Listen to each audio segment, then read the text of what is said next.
desain web ada beberapa tahap, tapi kami hanya menjelaskan satu tahap saja, yang dimana yaitu tahap analisis.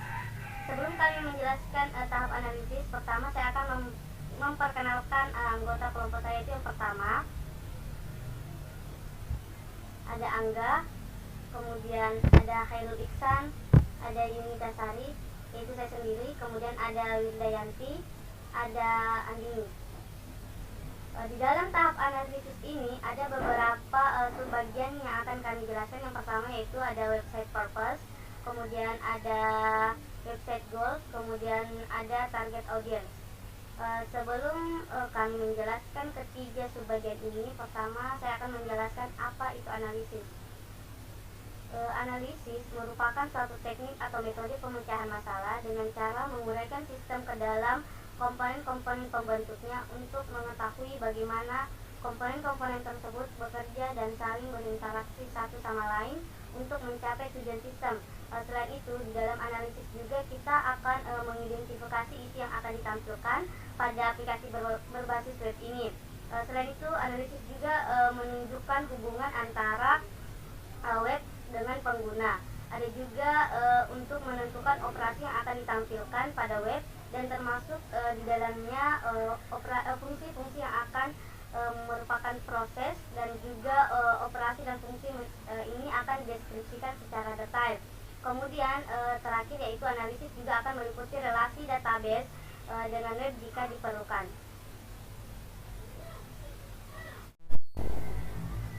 Subbagian pertama, website purpose.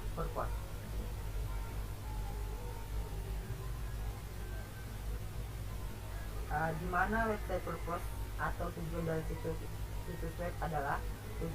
situs web adalah mengubah pengunjung menjadi prospek, dan cara melakukannya adalah dengan mengidentifikasi jenis pengguna utama yang mengunjung situs kita, berbicara tentang kebutuhan mereka, dan memberi mereka langkah tindakan yang jelas untuk diambil selanjutnya.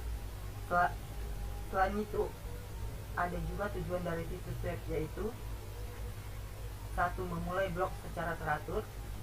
2. Mendorong lebih banyak audiens ke situs web.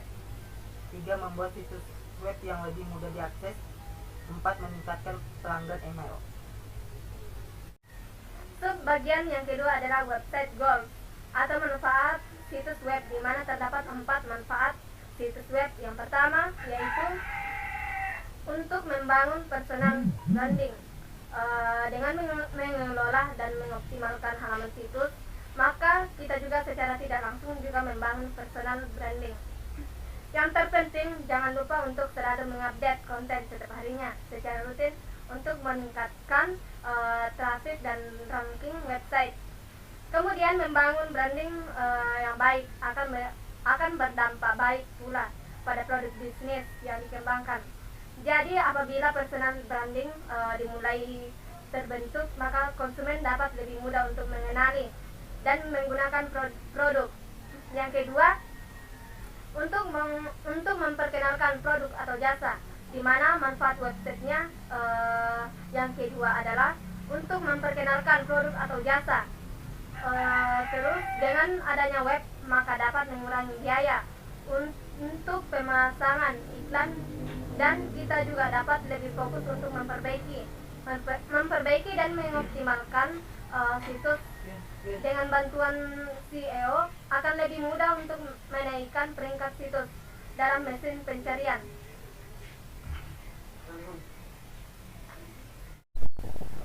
Yang ketiga yaitu sebagai wadah untuk membagikan sumber informasi. Manfaat yang ketiga sebagai media untuk menginformasikan terkait berita, artikel, bacaan, dan lain-lain. Cukup dengan membaca artikel atau berita melalui situs, Anda dapat mendapatkan berbagai informasi terbaru dari seluruh penjuru dunia. Sehingga saat ini kedudukan dari website sudah dapat menggeser pengguna media TV maupun radio. Yang keempat yaitu mendapatkan traffic dan menghasilkan uang. Manfaat yang terkait adalah dengan adanya website mampu untuk mendatangkan traffic pengunjung lebih banyak.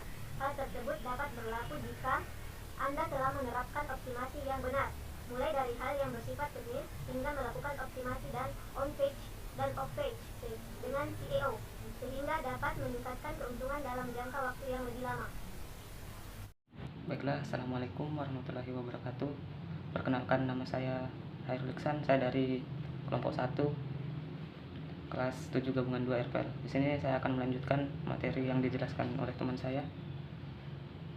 Di sini yang ketiga ada target audience.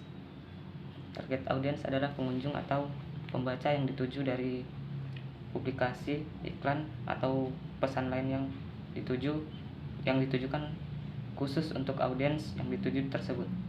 Dalam pembuatan website, menentukan target audiens sangatlah penting karena dengan menentukan target audiens kita lebih memusatkan perhatian kira-kira apa yang dibutuhkan oleh pengunjung.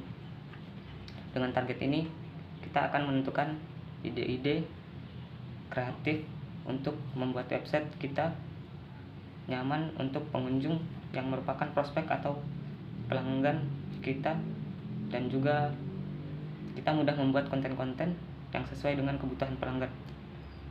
Kemudian slide selanjutnya, ini adalah hal-hal yang harus diperhatikan saat kita membuat website agar tertarik oleh audiensnya.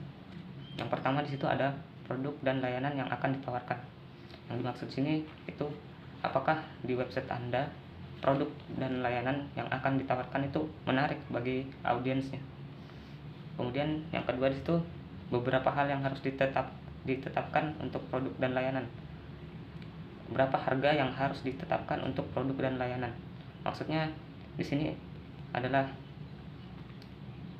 itu harga yang ditawarkan itu harus sesuai dengan apa yang kita tawarkan atau produk yang kita tawarkan kepada si audiensnya. Jadi harus berimbang gitu. Terus yang ketiga ada jenis materi pemasaran yang Anda perlukan. Di situ sebuah situs web, selembaran poster, iklan, radio, postingan blog, dan lain-lain. Jadi jenis pemasarannya kita juga harus sesuai dengan